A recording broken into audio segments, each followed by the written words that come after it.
રાજનો ગુનેગાર છે, ફાંસી આપી દો. સાધુ ઉઠીને ચોરી કરે છે અને મંડલી ઋષિને માછડે ચડાવ્યા. વાલા માછડે ચોટુભાઈ ચડાવ્યા ને તો પેલી ફાંસી દીધી તૂટી ગઈ.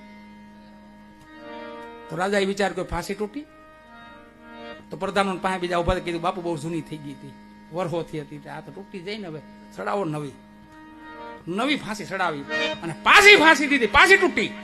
તો એ રાજા સમજી આ તો મારી ભૂલ થાય. સીધા મંડલીના પગમાં પીડ્યા.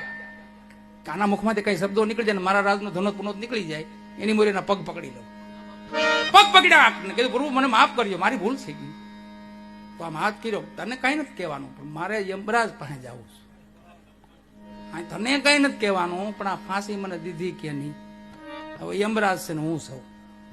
સીધા હાડે રાત આવ્યા વૈકુંઠમાં, સીધા ઇન્દ્રપુર સ્વર્ગપુરીમાં આવ્યા. સ્વર્ગમાં આવી અને સીધા યમરાજ નો જ્યાં સિંહાસન તો ત્યાં ગયા. ચિત્રગુપ્ત ને કીધું મારો ચોપડો ખોલો, મારા ગુના બતાવો, મને ફાંસી શું કામ આપી. ચોપડા ખોલ્યા ને તો વિધાતા ચિત્રગુપ્ત ને યમરાજા ચોપડો ખોલ્યો તો ચોપડા